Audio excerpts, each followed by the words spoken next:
And is the passage of the climate change bill as certain as Albo would like us to think it is?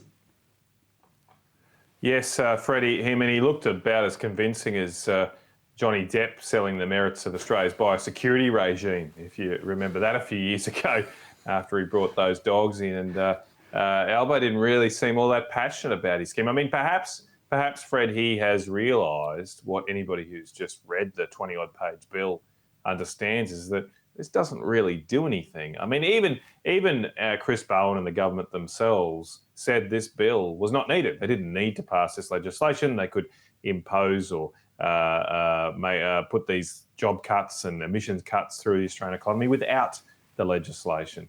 And so you've got to wonder why in the government's first 2 weeks after an election, with all the challenges we face with inflation, with interest rates going up, with the tensions in the Taiwan Straits, with all those issues, why are we devoting all the Parliament's time to a totally pointless bill? This bill doesn't really do anything. All it does is enshrine the targets that the Australian government sets under the Paris Agreement. That's it.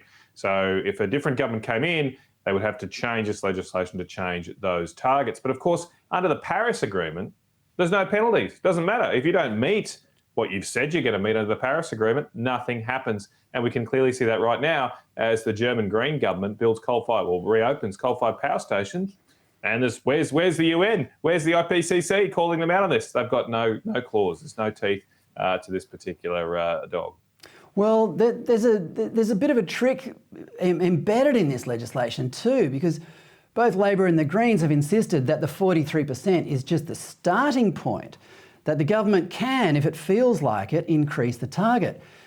This sounds a bit suspicious because 43% sounds to me like a figure that was carefully arrived at as a result of, detailed calculations. Or was 43% just plucked out of thin air?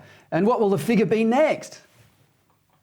Well, it was probably a little bit more negotiation than just being plucked out of thin air. What effectively happened, Fred, if you remember, is at the last election, the 2019 election, the Labor Party took a 40% cut to the election.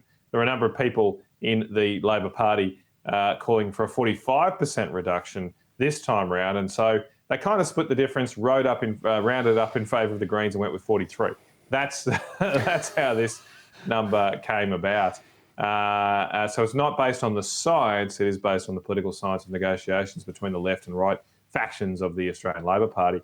So that's the number. And yes, you're right, the legislation says that future governments, future ministers for climate change can increase this number, can increase the target we have under the Paris Agreement. But I keep coming back to the fact all this stuff, as I said a few months ago, quite infamously, net zero is dead.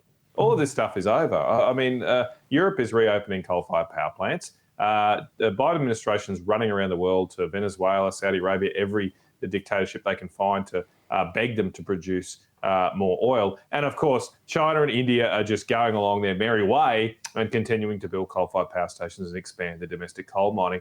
No other country is taking this seriously. So why would we handicap and hinder our own industry completely pointlessly by pursuing these radical cuts to emissions when no other countries are? Because it doesn't matter what we do, we could shut down all Australian industry tomorrow. It would not change the temperature one jot. All it would do would cause a lot of economic pain for Australians.